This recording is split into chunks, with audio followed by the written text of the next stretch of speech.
As we speak today, about 16 women will die trying to give birth. About 16 women.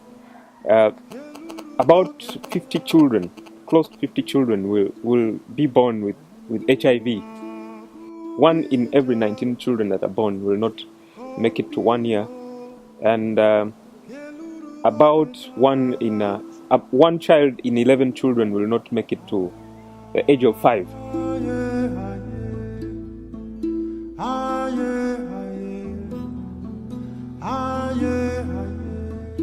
And all this shows us that our health indicators as a country are really wanting, and a lot of effort is needed. The government spends about $10 on healthcare per person, per capita. And this is way below the WHO recommended, I think about $41 that the World Health Organization recommends per capita.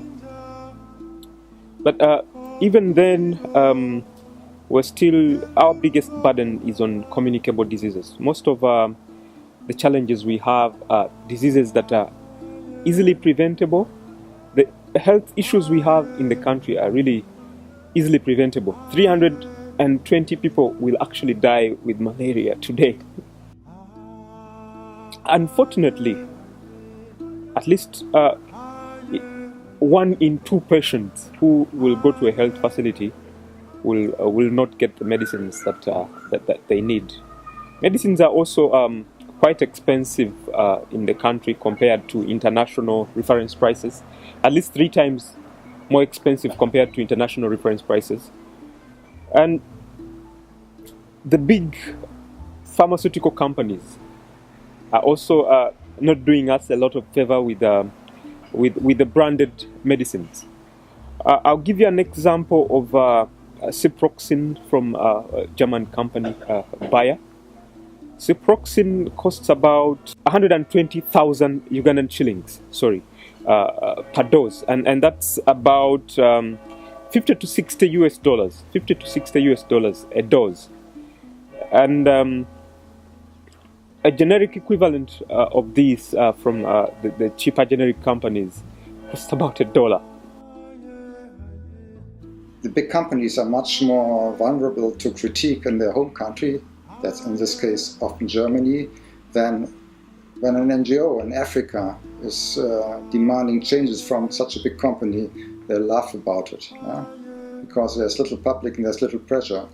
But in Germany, because especially pharma companies, they need a good image because it's about health, and if they get a bad image, that's not good for the business.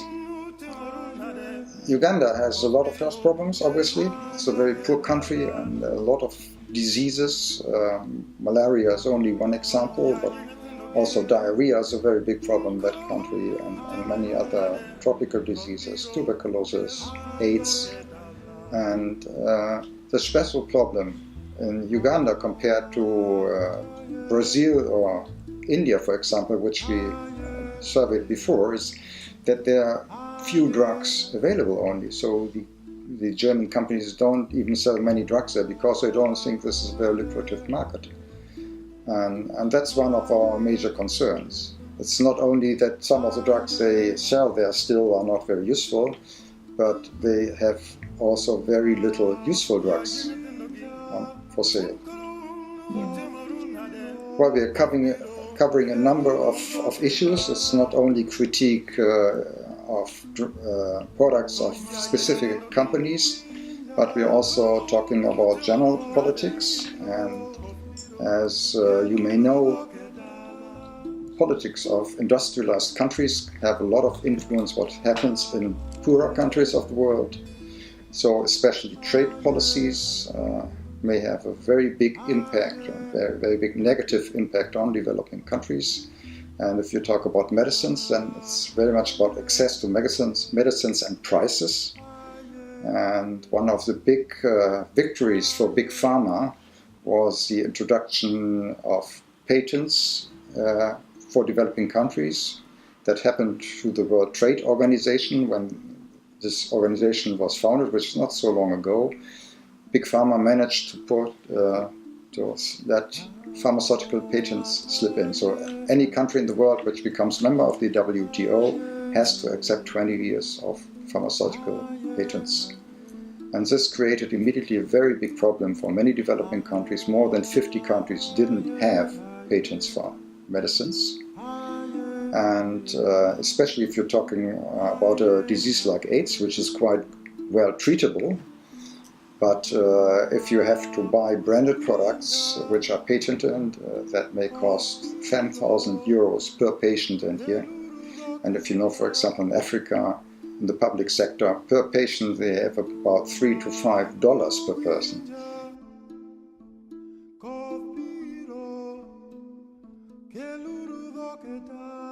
%90 of our disease burden are communicable diseases, and yet we are investing about $2 per capita on primary health care, on prevention. So on the basic things like sleeping under mosquito net, on teaching people hygiene. And if we can teach people the basic things through empowering them on their health rights and responsibilities, we think we can prevent most of these diseases, which are already overburdening a health system that is already too poor to accommodate all these problems.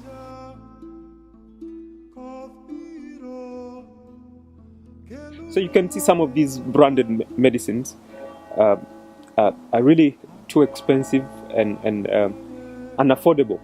There are some other German companies that have actually even pulled out of our country because they don't see a market there.